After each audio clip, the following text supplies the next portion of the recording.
നമസ്കാരം. മലയാളി വാർത്ത ഇൻസൈഡിലേക്ക് സ്വാഗതം.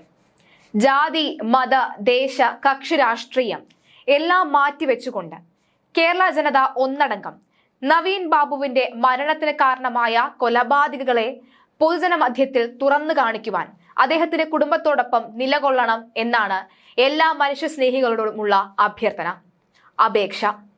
ഈ അഭ്യർത്ഥനയും അപേക്ഷയും എന്റേതല്ല. കഴിഞ്ഞ ദിവസം മലയാളി വാർത്ത പുറത്തുവിട്ട KM ഷാജഹാനുമായുള്ള ഇന്റർവ്യൂവിൽ അതിന്റെ താഴെ വന്ന ഒരു കമന്റാണ്. അങ്ങനെ പറയുന്നത് ഒരു സാധാരണക്കാരനായ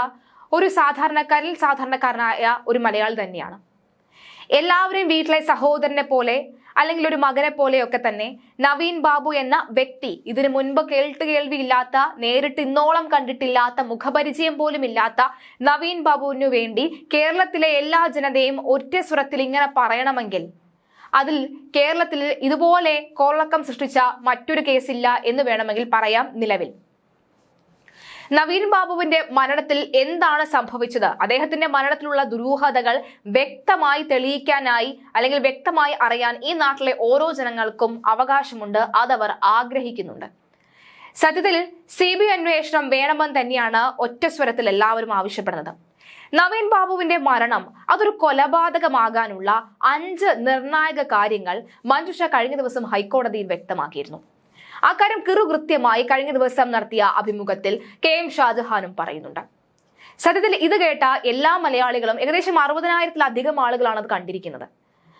ഫേസ്ബുക്കിൽ വേറെ 60,000-ലധികം ആളുകളും ഒറ്റ സ്വരത്തിൽ പറയുന്നുണ്ട് 100% ശരിയാണ് താങ്കൾ പറയുന്നത് എന്നത്. ഇതിൽ CBI വരിക തന്നെ വേണം, CBI സത്യം അറിയിക്കണം, CBI എന്താണ് നടന്നത് എന്ന് കൃത്യമായി തന്നെ അറിയേണ്ടതുണ്ട് എന്ന് പറയുന്നു. ഈ 5 കാര്യങ്ങൾ കേട്ടുകഴിഞ്ഞാൽ നവീൻ ബാബുവിന് സംഭവിച്ചത് എന്താണ് എന്ന് ഏതൊരു കൊച്ചുകുട്ടിക്ക് മനസ്സിലാക്കാൻ തക്ക വിധത്തിലാണ് കാര്യങ്ങൾ നീങ്ങുന്നത്. കഴിഞ്ഞ ദിവസം KM ഷാജഹാൻ പറഞ്ഞ കാര്യങ്ങൾ നമുക്കൊന്ന് കേൾക്കാം. ഈ വിഷയത്തിൽ ഇനി CBI അന്വേഷണം പ്രഖ്യാപിക്കാതിരിക്കാൻ ബഹുമാനപ്പെട്ട ഹൈക്കോടതിക്ക് കഴിയില്ല എന്നാണ് ഞാൻ വിശ്വസിക്കുന്നത്. കാരണം ഇത്രയേറെ തെളിവുകൾ വന്നു കഴിഞ്ഞ ഒരു സാഹചര്യത്തിൽ ഇനി ഹൈക്കോടതി CBI അന്വേഷണം പ്രഖ്യാപിച്ചില്ലെങ്കിൽ ഹൈക്കോടതിയുടെ വിശ്വാസ്യത അതിഭീകരമായി ഇല്ലാതാകും എന്നുള്ള കാര്യം ഹൈക്കോടതി മനസ്സിലാക്കണം എന്നാണ് എനിക്ക് വളരെ വിനീതമായി പറയാനുള്ളത്. അതിന്റെ കാരണങ്ങളിലേക്ക് ഞാൻ വരാം. അതിൽ ഏറ്റവും പ്രധാനപ്പെട്ട കാരണം എന്ന് പറയുന്നത്, ഇപ്പോ മഞ്ജുഷ കോടതിയിൽ പറഞ്ഞെന്താ, മഞ്ജുഷ കോടതിയിൽ പറഞ്ഞ പ്രധാനപ്പെട്ട കാര്യം എന്ന് പറയുന്നത് ഇത് സൂയിസൈഡ് അല്ല, ഇത് ഹോമിസൈഡ് ആണ് എന്ന് ഞങ്ങൾക്ക് സംശയമുണ്ട്. ഇതാണ് അവർ പറഞ്ഞ ഏറ്റവും പ്രധാനപ്പെട്ട കാര്യം. അവർ ആദ്യം തുടക്ക സമയത്തൊക്കെ ഇത് ആത്മഹത്യയായിരിക്കും എന്നൊക്കെയാണ് അവർ ചിന്തിച്ചത്. എന്നാൽ ഹൈക്കോടതിയിൽ ഇപ്പോൾ അവർ കൊടുത്ത ഹർജിയും അതിന്മേൽ അവർ സമർപ്പിച്ചിട്ടുള്ള അടിസ്ഥാന ഹർജിയും അതിന് മുകളിലായി അവരുടെ അഭിഭാഷകൻ ഹൈക്കോടതിയിൽ സമർപ്പിച്ച ഒരു 18 പേജിന്റെ ആർഗ്യുമെന്റ് നോട്ട്സും കൂടെ നമ്മൾ പരിശോധിക്കുമ്പോൾ അതിൽ വളരെ കൃത്യമായി, വളരെ ഈ പറഞ്ഞ പോലെ ഇംഗ്ലീഷ് പറഞ്ഞാൽ അൺഇക്വോക്കലായി, വളരെ അർത്ഥശങ്കയ്ക്കിടയില്ലാത്ത വിധം മഞ്ജുഷയുടെ അഭിഭാഷകനായിട്ടുള്ള ജോൺ റാൽഫ് ഇത് കൊന്ന് കെട്ടിത്തൂക്കുകയായിരുന്നു എന്നുള്ള കാര്യം സംശയലേശമന്യേ തെളിയിച്ചിട്ടുണ്ട് എന്നാണ് ഞാൻ മനസ്സിലാക്കുന്നത്. അതിൽ ഇപ്പൊ അടിസ്ഥാന ഹർജിയിൽ അവര് സൂയിസൈഡ് ഹോമിസൈഡ് ആണോ എന്നുള്ള സംശയമുണ്ട് എന്നുള്ളതിന്റെ കുറച്ച് കാരണങ്ങൾ മാത്രമാണ് പറഞ്ഞതെങ്കിൽ, രണ്ടാമത് റാൽഫ് വാദത്തിന്റെ അന്ന് 12-ാം തീയതി കൊടുത്ത ഒരു ആർഗ്യുമെന്റ് നോട്ടിലും അന്ന് നടത്തിയ വാദത്തിൽ നിന്നും വളരെ ശക്തമായും വ്യക്തമായിട്ടുമുള്ള 5 കാരണങ്ങൾ, ഇത് കൊലപാതകമാണെന്നുള്ളതിന് 5 കാരണങ്ങൾ വളരെ കൃത്യമായി റാൽഫ് കോടതിയിൽ കൊടുത്തിട്ടുണ്ട്. അത് ഓരോന്ന് ഞാനൊന്ന് ചെറുതായിട്ട് ചെയ്യാനെന്ന് പറയാം. അതിൽ ഒന്നാമത്തത് പോസ്റ്റ്മോർട്ടം സ്റ്റെയിനിങ് ആൻഡ് ഫിക്സേഷൻ എന്നാണ്. അതായത് ഒരാൾ തൂങ്ങി മരിച്ചു കഴിഞ്ഞാൽ അയാൾ തൂങ്ങിക്കിടക്കുന്ന സമയത്ത് ഈ ഭൂമിയുടെ ഗുരുത്വാകർഷണ ശക്തിയുമായി, ഗ്രാവിറ്റേഷണൽ പുള്ളുമായി ബന്ധപ്പെട്ടുകൊണ്ട് മരിച്ചു കഴിഞ്ഞാൽ ഉടനെ ഒരു റിഗർ മോർട്ടിസ് എന്ന് പറഞ്ഞൊരു സംവിധാനം വരും. അതിനെ തുടർന്ന് ഈ ചോര ശരീരത്തിന്റെ താഴത്തെ ഭാഗങ്ങളിലേക്ക് വന്ന് അടിയും. അത് പ്രധാനമായും കാല്, കൈയുടെ അറ്റം അവിടെയൊക്കെയാണ് ഒന്ന് ചോര അടിയുന്നത്. അതിന് ഗ്ലോവ് ആൻഡ് സോക്ക് എഫക്റ്റ് എന്നാണ് പറയുന്നത്. ആ ഗ്ലോവ് ആൻഡ് സോക്ക് എഫക്റ്റ് എന്ന് പറയുന്നത് ഈ സംഭവത്തിൽ ഉണ്ടായിരുന്നില്ല എന്നാണ് ശ്രീമൻ ജോൺ റാൽഫ് പറഞ്ഞിട്ടുള്ളത്. ഒരു വെളുത്ത ശരീരപ്രകൃതിയാണ് നവീൻ ബാബു, അപ്പോൾ പിങ്ക് നിറം വരേണ്ടിയിരുന്നു. അത് വരേണ്ടിയിരുന്നത് കാലിന്റെ കൈയുടെ അറ്റത്തായിരുന്നു, കാരണം ഗ്രാവിറ്റേഷൻ പുള്ളും.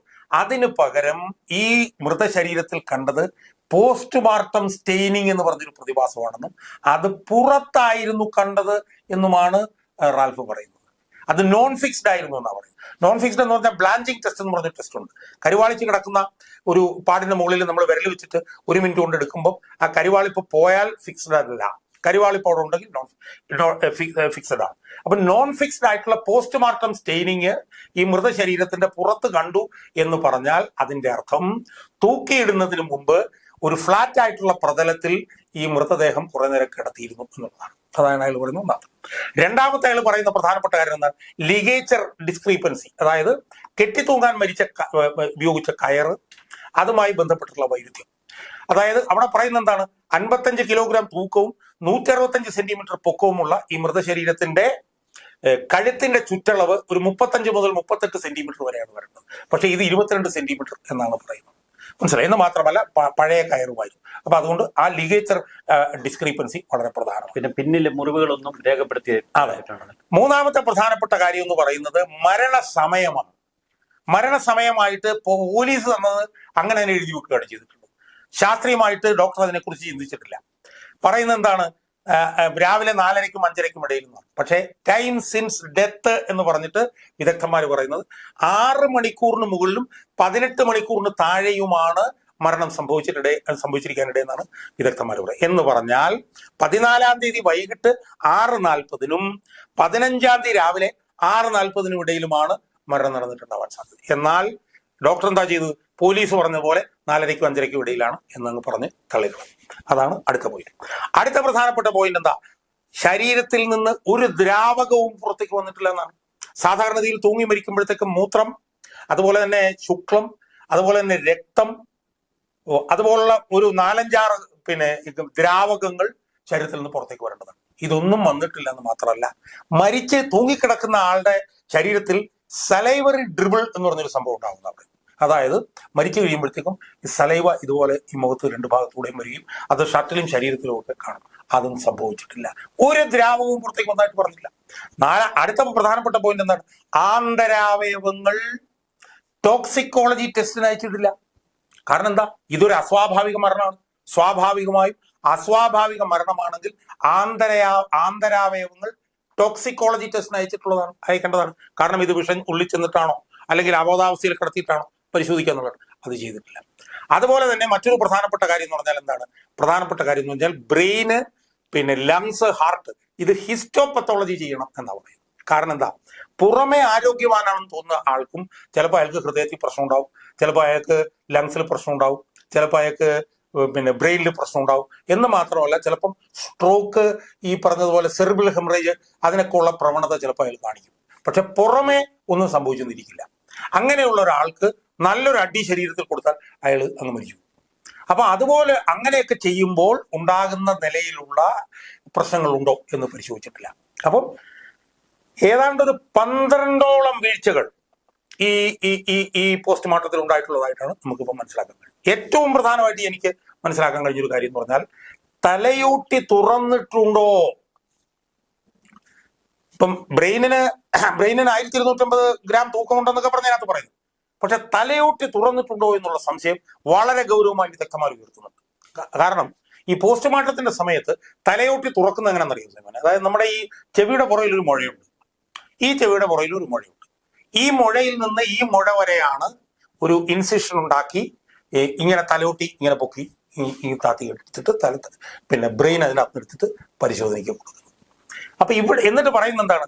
അത് തുന്നി തയ്ച്ചു വെച്ചതിന് ശേഷം അത് പുറത്തറിയാതിരിക്കാനായിട്ട് തോർത്തിങ്ങനെ കിട്ടും. എന്നാൽ നവീൻ ബാബുവിന്റെ മൃതദേഹം കണ്ടവരാരും തന്നെ ഇതുപോലൊരു ഇൻസിഷൻ ഇവിടെ നടന്നതായോ ഇട്ടൊന്നും കണ്ടിട്ടില്ല. അപ്പോ അതെല്ലാം സൂചിപ്പിക്കുന്നത്, ഞാൻ യഥാർത്ഥത്തിൽ പോസ്റ്റ്മോർട്ടം നടന്നിട്ടുണ്ടെന്നുള്ള സംശയം പോലും പറഞ്ഞിട്ടുള്ള ഒരാളാണ്. പക്ഷെ ഇതിനകത്ത് സംഭവിച്ചിട്ടുള്ള എന്താണ്? ആത്മഹത്യ എന്ന് പറഞ്ഞൊരു നെറേറ്റീവാണ് CPM അവിടെ കൊണ്ടുവന്നത്. അതായത് ദുരുപദിഷ്ടിതമായി ദുരുദ്ദേശപരമായി പ്രസംഗിച്ചു, നവീൻ ബാബു ആത്മഹത്യ ചെയ്തു. അപ്പം ഈ ആത്മഹത്യയാണെന്നുള്ള ഒരു പ്രീമോട്ടിവേറ്റഡ് ആയിട്ടുള്ള, ഒരു മെഡിറ്റേറ്റഡ് ആയിട്ടുള്ള ഒരു തീരുമാനം CPM ഉണ്ടായിരുന്നത് കൊണ്ട് അത് പുറത്തേക്ക് വരുന്ന നിലയിലുള്ള ഒരു പോസ്റ്റ്മോർട്ടമാണ് നടന്നിരിക്കുന്നത് എന്ന് നമുക്ക് അനുമാനിക്കേണ്ടി വരും എന്നാണ് എനിക്ക് തോന്നുന്നത്. അതായത് കട്ടിലിന് വേണ്ടി കാല് മുറിക്കുന്ന പോലത്തെ ഒരു പരിപാടിയാണ്. മനസ്സിലായോ? അപ്പൊ ഇതിന്റെ എല്ലാ ഭാഗമായി ഇതൊരു കോൾഡ് ബ്ലഡഡ് മർഡർ ആയിരുന്നു എന്നുള്ളത് വളരെ കൃത്യമായി കോടതിയുടെ മുന്നിൽ കിടന്നിട്ടുണ്ട്. രണ്ടാമതൊരു പ്രധാനപ്പെട്ട കാര്യം ഞാൻ വിദഗ്ധമായിട്ട് സംസാരിച്ചപ്പോൾ പുറത്തുനിന്നൊരു സംഭവമാണ്.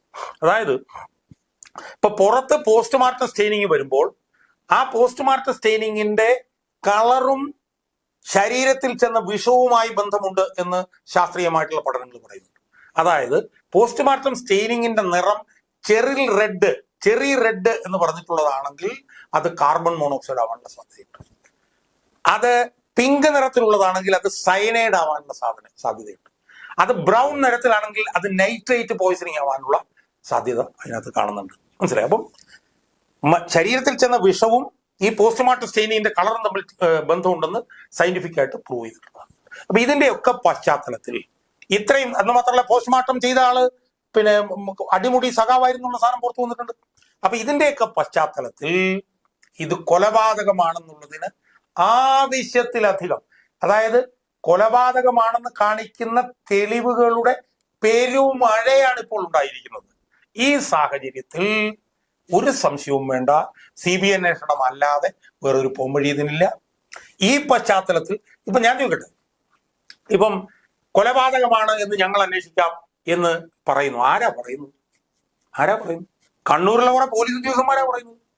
ഈ പോലീസ് ഉദ്യോഗസ്ഥന്മാർ ഇതിനു മുമ്പ് നടന്ന അന്വേഷണങ്ങളിൽ ഷുക്കൂർ വധക്കേസ് അന്വേഷണം വന്നപ്പോൾ എന്താ പറഞ്ഞത്? ഞങ്ങൾക്ക് CBI അന്വേഷണം വേണ്ട. ഷുക്കൂർ വധക്കേസിന്റെ അന്വേഷണം നടക്കുമ്പോൾ ഇവര് പ്രതിപക്ഷത്താണെന്ന് ഓർക്കണം. 2012 ഷുക്കൂർ വധക്കേസ്. മനസ്സിലായില്ലേ? അതുപോലെ തന്നെ പിന്നെ കൃപേഷ് ശരത്ലാൽ വധക്കേസ്, പെരിയ വധക്കേസ്, അത് വന്നപ്പോഴത്തേക്കും ഇവര് CBI അന്വേഷണം വേണ്ടെന്ന് പറഞ്ഞു.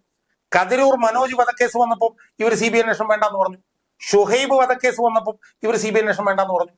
ഇതിലെല്ലാം തന്നെ ബഹുമാനപ്പെട്ട ഹൈക്കോടതി CBI അന്വേഷണം പ്രഖ്യാപിക്കുകയാണ് ചെയ്തത്. കാരണം എന്താണ്? പോലീസിന്റെ അന്വേഷണം നേരായ വഴിയിൽ കൂടി പോവുകയില്ല. പോലീസ് എന്ന് പറയുന്നത് ഈ സർക്കാരിന്റെ ചട്ടുകമാണ്. ഇവിടെ എന്താണ് പ്രധാനപ്പെട്ട പ്രശ്നം?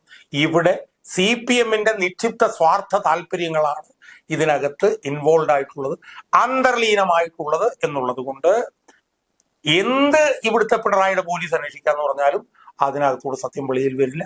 അതുകൊണ്ട് ഈ കേസിന്റെ പ്രത്യേകത എന്ന് പറയുന്നത്, ഈ കേസിൽ ഇത് പച്ചയായിട്ടുള്ള കോൾഡ് ബ്ലഡഡ് മർഡർ ആണെന്നുള്ളതിന്റെ ഒരു ഡസനിലധികം തെളിവുകളെങ്കിലും ഹൈക്കോടതിയുടെ മുന്നിൽ സമർപ്പിച്ചിരിക്കുന്ന സാഹചര്യത്തിൽ ഇനി ഹൈക്കോടതിക്ക് വേറെ എന്തെങ്കിലും ഒരു വഴിയുണ്ട് എന്ന് എനിക്ക് തോന്നുന്നില്ല.